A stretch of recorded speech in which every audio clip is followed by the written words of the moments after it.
right, we are counting down to the mid-season finale of Quantum Leap on NBC. Raymond Lee and Caitlin Bassett here to chat all about it. Thank you both so much for your time today. Thanks for having us. Raymond, we went back to the old school, to the 90s, not the 1990s, to the 1690s in this last episode. Yeah, we did. Sure did. Yeah. Tell us a little bit about that Salem Witch Trial, because in the original series, Scott Bakula, Sam never went that far back. I mean, this is the first time in the show's history that we've gone that far back in the past. Yeah, and that's what's really cool about what we've been able to do, in what we're uncovering with how far technology's come, and now in this age of quantum leap in that world, we're able to go beyond the timeline of Ben Song's life. And that just means we get to go in parts of history, not only in America, but outside of America. And we can touch on all these different points. And the Salem Witch Trials was such an interesting time in our history. So it was really cool to go back there and be a part of something that I never imagined that I would ever be a part of. And Caitlin, with Addison, especially in season 2, we've seen so much change, not just with her, but her relationship with Ben, with Tom coming into the picture. Talk a little bit about Addison's journey in the season leading up to the mid-season finale. Well, yeah, absolutely. I mean, once again, Addison's world kind of got rocked. I mean, Ben was supposed to come home at the end of season 1, and then he doesn't. And then we find out in season 2 that not only did he not come home, but it's been 3 years. So 3 years have passed, and she's been dealing with essentially his death, and finally pulled it together enough to start moving on with her life. And now he's back, and now she's back in the leaps, trying to help him and help him understand what's happened since he's been gone. And so it's been very fun to play. I think the mid-season finale is gonna be very exciting for fans, because there's definitely some movement in that realm, and it's really going to launch us through the rest of the season in an exciting way. And speaking of the new episode, it's called Nomad. We're going to Egypt. Can you preview a little bit about what we're going to see? A lot of dust, some ancient relics.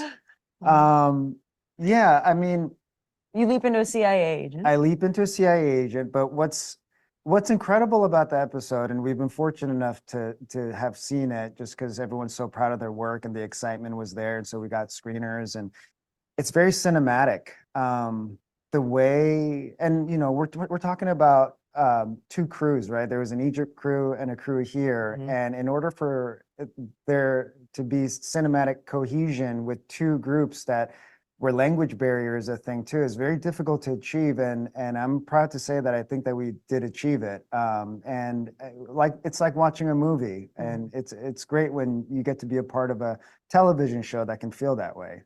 So.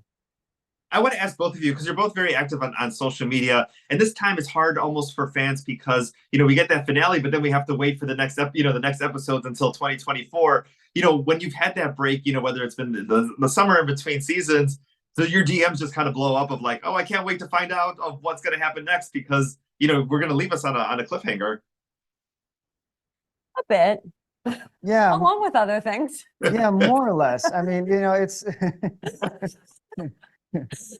that's sorry. We'll leave the other things to another time. Yeah.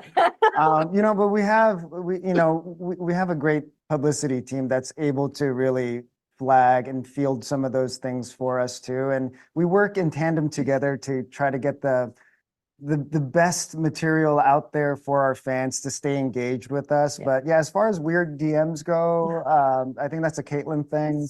Mine is strictly about the show and character. Very professional followers I have.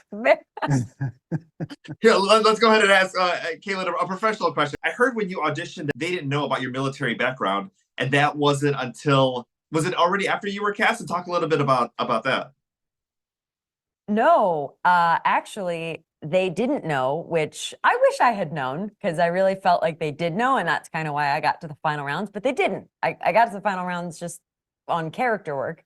And then actually, I after the chemistry test with Ray, and I tested against one other girl, I sent a letter essentially being like, I've never had a job like this before, but here's what I have done. At 21, I was in Afghanistan leading a team, and at 23, I was back in Afghanistan leading a team, and just kind of explaining my life. And I think that's when they really understood, like, oh, she was really in the military. And it's been, the rest is history.